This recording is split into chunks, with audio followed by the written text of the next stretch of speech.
Okay, we're covering the air squat today. As always, we're going to start from the core and start by engaging the glutes, squeeze the butt cheeks, tighten up the stomach like you're about to be punched. Then we're going to go to our stance. We want to be somewhere directly under the hips with our heels and our toes pointed about 5 to 10 degrees out. We want to be able to create external rotation. Show me what that looks like with your knees, turning them outwards. Not your toes, but just your knees. So keep your feet straight ahead, and we want to be able to put the toes out.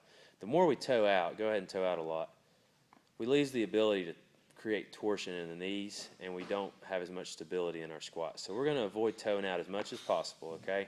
About 5 to 10 degrees. Room enough for our knees to get out and spread out, for our hips to be nice and open, but not enough to lose power, okay? Then we're going to check her shoulders, make sure she's nice and neutral. Show me an example of flexion.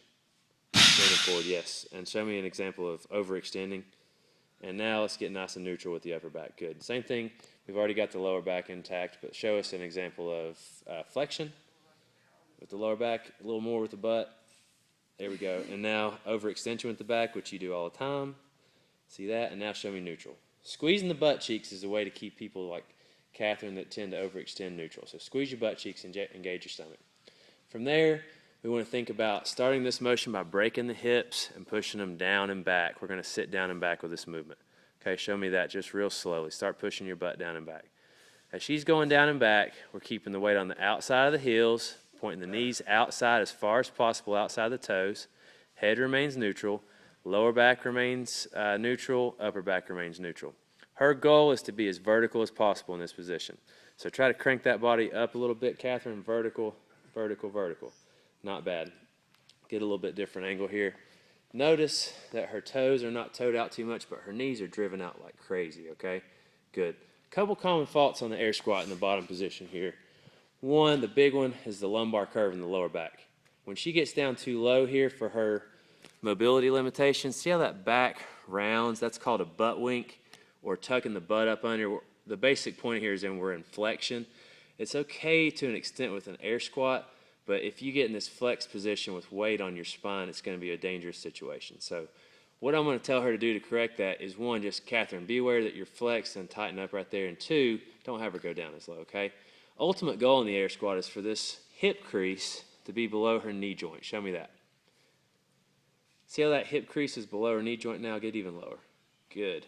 Now, get a little bit higher. A little higher. That's not a good air squat, okay? But the point is, if you have to stop there because your back starts to round, that's where we want to stop you. Here's a little trick to make sure you can get a little bit more depth. Elevate your heel and turn around the other way, please.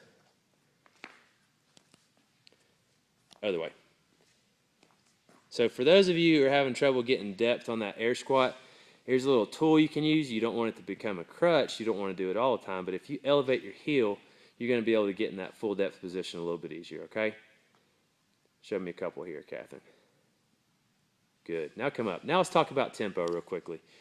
She wants to go down under control with her core really tight, breath held, and we're going to get out of that bottom position, what we call the hold, quickly. So she's going to go down under control. At any point I should be able to say stop, and she would stop there. And she's going to rebound out of that bottom position quickly and come up. Show me 5 reps at speed. A little less of a bounce at the bottom, please, just a quick turnaround. We're not free falling at the bottom. We're just doing a quick turnaround. Now let's test her. I'm going to tell you to stop at some point during this negative portion, okay? I didn't say stop. And stop. Good. If she's ever going so fast that I can't say stop and she stops, we're moving a little too fast. As you get it more advanced in the air squat, obviously you can go down faster and up faster, but as you're learning this movement, it's important to stay in control throughout the movement. Great job, Catherine.